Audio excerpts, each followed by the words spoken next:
Everyone, शाम के बज रहे हैं 7:30 और ये ब्लॉग मैं कल के लिए शूट कर रही हूँ। कल के लिए मतलब कल क्या तारीख है, 12 नवंबर के लिए।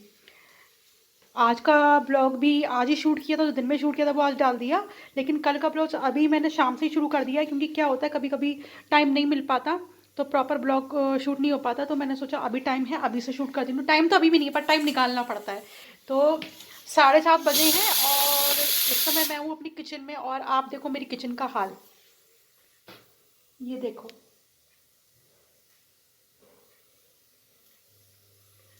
अब आप सोच रहे होगे किचन का हाल ये क्यों है, तो मैं बताती हूँ क्यों।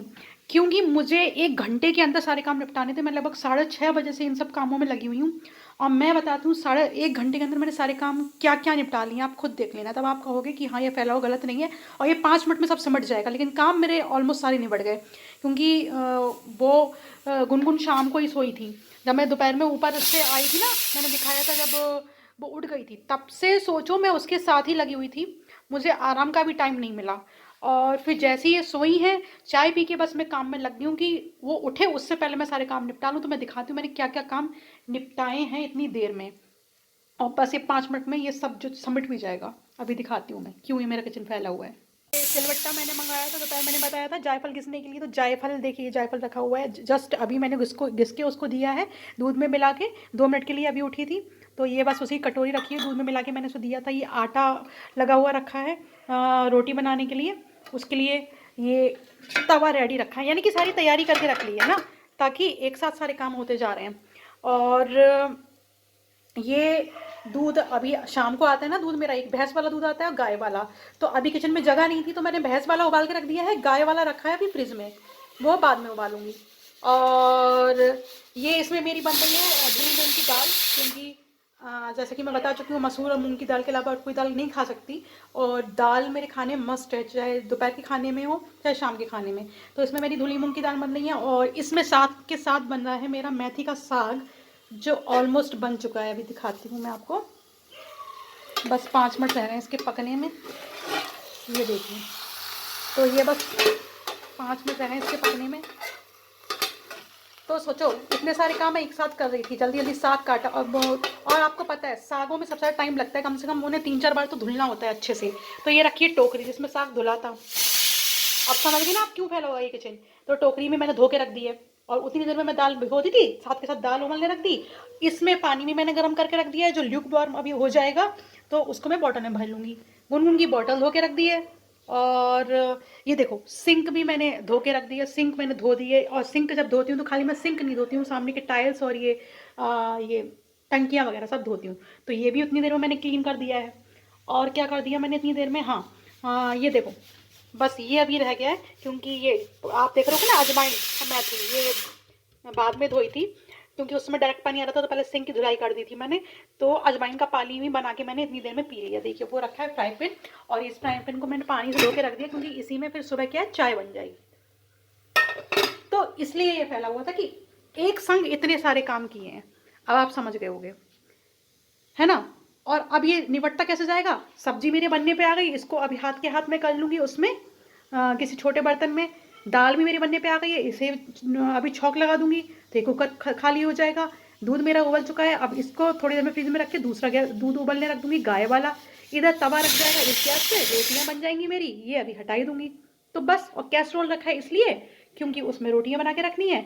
और ये लोटा इसलिए रखा है क्योंकि ये वाला दूध मैं इसमें लोटे में कर दूंगी, क्योंकि उससे क्या है वो स्पेस कम घिरता है उसमें फ्रिज में। हाँ ये जो रखा है, ये रखे हैं खजूर। ये खजूर मैंने इसलिए नहीं है रात को दूध के साथ लेने के लिए। रात को दूध के साथ मैं अखरोट या खजूर में से कोई एक चीज़ ज़रूर लेती हूँ। फाइबर रिच होते हैं और ज़रूरी है मेरी डाइट में, तो शामिल होना बहुत जरूरी है। बॉटल इसलिए रखी हुई है, ये पानी जो लुक बर्न होगा वो उसमें डाल दूँगी। तो इतने सारे काम मैंने फटाफट से निपटा लिए हैं। तो अब बजे हैं तो अब बजे हैं रात के 9 और हम लोग खाना खा के फ्री हो चुके हैं। तो अब आप देख लो किचन का हाल, ऑल सेट है बस। सब कुछ सेट रहता है, बस अपन की हालत सेट नहीं रहती आजकल, वो भी हो जाएगी धीरे धीरे सेट। तो है ना, अब सब कुछ क्लीन ऑर्गेनाइज्ड। और रात को ऐसा करके रख दो तो सुबह की टेंशन नहीं रहती फिर। और फिर सुबह उठ के ना किचन में आने का मन भी करता है। सुबह उठ के चाय बनाने जब हम किचन में आते हैं तो किचन अच्छी होती है तो अच्छा लगता है। और इधर मैंने ये गाय वाला दूध गर्म होने के लिए रख दिया है, क्योंकि अभी 1 घंटे बाद मैं पीऊँगी। और ये सुबह के लिए बादाम भिगो के रख दिए हैं, सोक्ड आलमंड्स निहार मुँह खाना अच्छा होता है। और ये रात के दूध के साथ खाने के लिए अखरोट, गुड़ और बादाम, क्योंकि आज सुबह बादाम मिस हो गए थे मेरे। और इधर ये मैं निकाल रही हूँ सेम की सब्ज़ी, क्योंकि अभी 1 घंटे बाद दूध पीऊँगी, तो 1 घंटा अभी हम जगना तो है ही। गुनगुन भी उठती है 1 घंटे बाद, तो तब तक मैं सेम की सब्ज़ी काट के रख लूँगी कल के लिए। तो इस तरह से टाइम मैनेजमेंट सही रहता है ना। और ये है अगले दिन, यानी कि आज 12 नवंबर की सुबह है, और नहा धो के मैं और मेरी बेटी हम दोनों आए हैं पूजा के लिए। अब आप कहोगे ये इतनी छोटी सी है, ये क्या पूजा समझेगी? अरे समझेगी नहीं, लेकिन बच्चे ऑब्जर्व सब करते हैं, तो शुरू से हम बच्चों में संस्कार डाल देंगे, वो ताउम्र उनमें पड़ जाते हैं, वो सब ऑब्जर्व करते हैं, ये मेरा मानना है। और इत्तेफाक की बात है, आज मैं टीवी देख रही थी, यही इसके बाद पूजा करने के बाद हमने टीवी खोला ना नाश्ता करते हुए, तो उसमें भी आज यही आ रहा था। अभी आप सुनना। देखो देखो देखो देखो, बाबू ने पूजा कर ली। चलो, एक व्यक्ति का नाम है जो पेट से सीख के आया था, नाम था अभिमन्यु। अभिमन्यु चक्रव्यूह में जाना कहां सीखे थे? जब वह अपनी मां के पेट में थे। अभिमन्यु की मां का नाम क्या था? क्या क्या था? बोलो मेरी मां। सुभद्रा। सुभद्रा के गर्भ में जब थे तो अर्जुन ने चक्रव्यूह में जाने की पूरी बात बताई, अभिमन्यु ने सुन लिया। यदि अभिमन्यु मां के गर्भ में रहकर वो चक्रव्यूह की विद्या सीख सकते हैं, तो आजकल के बच्चे यदि माँ बाप संस्कार दें, तो संस्कार, कई बार डॉक्टर कहता है जब बच्चे को डायबिटीज होती है या अन्य बीमारियां होती हैं, तो बच्चे से डॉक्टर पूछता, क्यों, ये तुम्हारी माँ को बीमारी है क्या? नहीं। पिता को है क्या? नहीं। दादा को है क्या? हाँ। कई बार बीमारियां परंपरागत चलती हैं, हाँ या ना? जो बीमारी बाप को है वो बीमारी बेटे को होगी, 99% होगी। ये डॉक्टर मानता है, ये मेडिकल साइंस मानता है, हाँ या ना? यदि बीमारी बाप से बेटे तक आ सकती है, तो संस्कार बाप के बेटे में क्यों नहीं आएंगे? संस्कार भी आएंगे ना बेटे को, बाप के। इसलिए माँ बाप को संस्कारी होना अति आवश्यक है। तो नाश्ते वगैरह से फ्री होके मैं और गुनगुन जा रहे हैं गुनगुन की नानी के यहाँ, यानी कि मेरी मम्मी के यहाँ। यहीं मेरे घर से 5 मिनट की दूरी हो, यहीं घर के पास में ही है, उसी टाउनशिप में, मतलब महानगर में ही। क्योंकि आज हमने सोचा वहाँ बैठ के धूप खाते हैं, क्योंकि मेरी तरफ ना नीचे नहीं आती धूप पोर्च में, ऊपर छत पे जाना पड़ता है, तो मुझे दिक्कत होती है। और मम्मी की तरफ काफ़ी खुला खुला है, उनके पोर्च एरिया में काफ़ी अच्छी धूप रहती है, तो मम्मा बोलती भी है कि यहीं आ जाया करो, थोड़ी देर बैठ भी लिया करो। तो देखो मैं ये पहुँच गई हूँ गुनगुन की नानी के यहाँ, और मम्मी ने देखो पहले से कुर्सी डाल रखी है, वो धूप में अधिकतर यहीं बैठी रहती हैं। अच्छा लगता है यहाँ पे खुला खुला। तो आप देखो यहाँ पे अच्छी खासी धूप आती है मम्मी के पोर्च एरिया में, और एक सामने पार्क है, तो ग्रीनरी भी दिखाई देती है, तो एक मन को सुकून भरा माहौल मिलता है यहाँ पे बैठने से। और धूप तो मिलती है, ऊपर जाने का भी दिक्कत नहीं कि जीना चढ़ना पड़ेगा ऊपर। तो ये गुनगुन मैडम धूप खा रही हैं, देख रहे हो ना आप अपने पालने में। पास में मैं कुर्सी बैठी हुई हूँ, और इधर किचन की खिड़की में से खुशबू आ रही है चाय बनने की। मम्मी बोली अभी चाय बन। एवरीवन, शाम के बज रहे हैं 7:37 एग्जैक्टली, और I am not feeling well. मतलब इसका मतलब ये नहीं कि तबीयत ख़राब, या वही जो रोज़ कहती हूँ नींद पूरी नहीं हुई, थकान, वो तो अब यूजुअल हो गया है, डेली का है। आज अच्छा फील इसलिए नहीं हो रहा क्योंकि अच्छा नहीं लग रहा है। अच्छा नहीं लग रहा है, इसकी कोई ख़ास वजह भी नहीं है, ऐसा भी नहीं कुछ। ए गुन्नू, गुन्नू क्या कर रही हो? गुन्नू, ऐसा नहीं है कि कोई ख़ास वजह हो, किसी ने कुछ कहा हो, कोई दुख तकलीफ हो, ऐसा तो कुछ नहीं। लेकिन पता नहीं क्यों कभी कभी ऐसा होता है ना कि मन जैसे उदास सा नहीं हो जाता है, कुछ भी अच्छा नहीं लगता, किसी चीज़ में मन नहीं लगता। मुझे लगता है ये सभी के साथ होता होगा, किसी ना किसी टाइम, किसी ना किसी दिन तो सभी के साथ होता ही होगा। मेरे साथ तो होता है, अब मेरे साथ आज हुआ है तो मैं आप लोगों के संग शेयर कर रही हूँ। मेरी बिंदी देखो हमेशा टेढ़ी लगी रहती है। और ये बिंदी की भी कहानी है।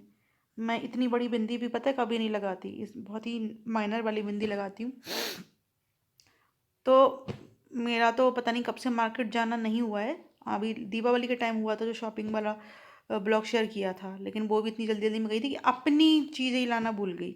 बाकी सब ले आई गुनगुन का घर का। तो वो छोटी वाली बिंदी कब से आई नहीं है, तो बस यही ऐसी बड़ी बड़ी लगाई घूमती रहती हूँ, जिससे लगा के मुझे खुद ये फील होता है जैसे पता नहीं कितनी ज़्यादा एज हो गई है। हाँ, तो क्या कह रही थी, कभी कभी ऐसा होता है ना कि मन उदास सा हो जाता है, कोई बात नहीं होती फिर भी कुछ भी अच्छा नहीं लगता है, कुछ उखड़ा उखड़ा सा मन हो जाता है। तो बस कुछ ऐसा ही हो रहा है आज मेरे साथ। पता नहीं क्या, कभी अचानक से मेरे मन में ऐसे विचार आते हैं, हो सकता है आप लोगों में से किसी के मन में भी आते हों, कि जिंदगी क्या है। ऐसा लग रहा है जैसे समय बहुत तेजी से भागता जा रहा है और पीछे बहुत कुछ छूटता जा रहा है, या फिर जैसे हाथ से रेत की तरह बहुत कुछ फिसलता जा रहा है। मतलब मुझे जो फील होता है पर्सनली, मैं तो वो शेयर कर रही हूँ। अब आप लोगों में से किसी के साथ ऐसा होता हो तो आप लोग मुझे मेरे संग शेयर कीजिएगा कमेंट बॉक्स में। या आप लोग को कैसा फील होता है, कभी कभी होता है ना, कभी अकेलापन सा फील होता है, तो उसमें जो भी विचार आते हैं मन में तो शेयर करने चाहिए ना आपस में। तो बस आज मैं यही सोच क्या रही थी, मैं खुद नहीं सोच रही थी, मेरा मन ये सोच रहा था। मन में कभी कभी खुद ही विचार आते हैं ना, जब हम अकेले में ऐसे ही लेटे होते हैं, कुछ भी अच्छा जिस दिन नहीं लग रहा होता है, कि यार 34 ईयर्स ज़िंदगी के कट गए। मतलब मेरे अभी इस 6 नवंबर को मैं 34 ईयर्स की हो गई। और आजकल की जो लाइफ है उसके हिसाब से ज़्यादा से ज़्यादा अगर अकाल मृत्यु ना हो, देखिए मृत्यु तो एक सत्य है, आप लोग भी कहोगे क्या बातें लेके बैठ गई, लेकिन मैं बिल्कुल प्रैक्टिकल बात कर रही हूँ। तो 80-90 साल तो फिर भी कोई नहीं जीता, तो देखा जाए ऑन एवरेज आधी ज़िंदगी लगभग जी ली। तो आज ज़िंदगी में जी क्या, ऐसा लगता है मुझे पीछे मुड़ के देखती हूँ कि बस भागती चली गई ज़िंदगी। और अब आगे के बारे में सोचती हूँ तो ये लगता है क्या क्या है आगे की ज़िंदगी, वही सब, वही डेली का, वही सुबह होना, वही दोपहर होना, वही शाम, वही सारे काम, और एक दिन ऐसी ज़िंदगी कट जाएगी पूरी। बहुत अजीब है ना ये सब, मतलब। और एक दिन ऐसे ही हम चले जाते हैं इस दुनिया से, और पता नहीं फिर अगला जन्म कौन सा हो, किस घर में हमारा जन्म हो, कौन से रिश्तों में हम बंधें, वो सब तो पहले से हम लोग जान नहीं सकते ना। तो बस कुछ इसी तरह के विचार आते हैं मेरे मन में जब कभी मुझे अच्छा नहीं लगता है।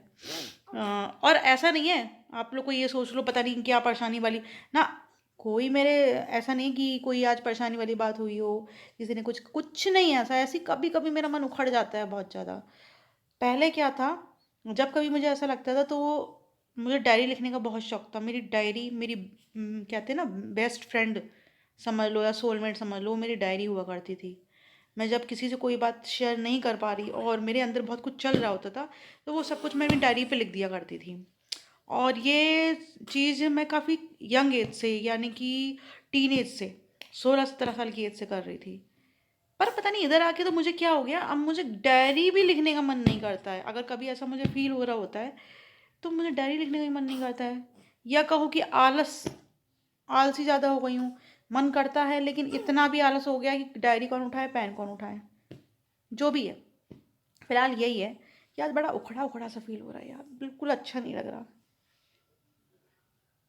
अब अच्छा नहीं लग रहा तो अच्छा नहीं, अच्छा लगवाने के लिए बहुत सारा कुछ वो होता है, या आप गाने सुन लो या फिर टीवी देख लो, किसी से बात कर लो। मेरे संग क्या प्रॉब्लम है, जब मुझे अच्छा नहीं लगता तो मुझे कुछ भी अच्छा नहीं लगता। हाँ, ये ज़रूर मन करता है कि ये सारी बातें जैसे मैं यूट्यूब पे आप सबसे शेयर कर रही हूँ ना, तो कोई एक ऐसा बंदा हो जिससे ये सारी बातें, जो इत्मीनान से सुन के मतलब बैठ के ये सारी बातें हमारी सुने और उन पे कुछ अच्छा रिएक्शन भी दे। लेकिन आजकल किसी की भी ज़िंदगी में इतना ठहराव कहाँ है, किसी के पास इतना वक्त ही कहाँ है जो इस तरह की बातों को भी आपस में हम डिस्कस कर सकें, सुन सकें। नहीं है शायद वक्त। वक्त होता है तब भी वक्त नहीं है। यही है आजकल की ज़िंदगी ना। सबसे ज़्यादा वक्त खाता है ये मोबाइल। आजकल के तो रिश्ते भी ऐसे हो गए हैं, मैंने ये देखा है। मतलब मैं पर्सनली अपने नहीं कह रही, एक जनरल बात कह रही हूँ कि अगर घर में 4 लोग रह रहे हैं तो 4 लोगों के बीच भी शायद ही इतनी ज़्यादा बात होती हो जितनी तो मैं यूट्यूब पे बोल रही हूँ आप लोगों से, कभी इतनी बात होती हो। क्यों? अगर 4 लोग हैं तो चारों के अपने पर्सनल मोबाइल हैं, सब अपने-अपने मोबाइल में लगे हुए हैं। यानी कि अब इंसान एक-दूसरे के संग समय इतना नहीं बिताते जितना कि डिवाइस के साथ बिताते हैं। हम ये भूल जाते हैं हम ये भूल जाते हैं कि क्या पता कल हम हो ना हो। ये जीवन का अटल सत्य है। अब ये बोरिंग लगे, अच्छा लगे, बुरा लगे, कड़वा लगे, लेकिन सत्य तो यही है। इससे बड़ी सच्चाई कोई नहीं है।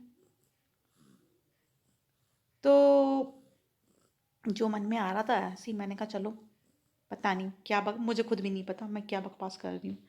बस मन के कुछ भाव शेयर करे आज आप लोगों के साथ। और जब मम्मी के घर से लौट के आई थी उसके बाद शूट करने को बहुत कुछ था, करना चाहे कर सकती थी, लेकिन आज मेरी मनोस्थिति ही ऐसी नहीं थी। अच्छा नहीं लग रहा था तो मैंने कुछ भी शूट नहीं किया। तो बस अभी बस खाना बनाने जा रही हूँ, सब्जी मेरी कटी रखी है। और आज का ब्लॉग बस यहीं तक। और इसी के साथ जो लास्ट में मैंने बात कही कि एक दूसरे के साथ, चाहे दोस्त हों, चाहे मियाँ बीवी हों, चाहे भाई बहन हों, चाहे माँ और बच्चे हों, ज़्यादा से ज़्यादा क्वालिटी टाइम बिताइए, क्योंकि ज़िंदगी का एक पल का नहीं पता, एक पल का नहीं पता। बस यादें रह जाती हैं। जो टाइम बिता लो एक दूसरे के साथ, बस वही रह जाता है और कुछ भी नहीं। तो इसी के साथ गुड बाय एवरीवन, और मिलते हैं कल एक तड़कते भड़कते और एनर्जेटिक ब्लॉग के साथ। Till then, do like, share and comment.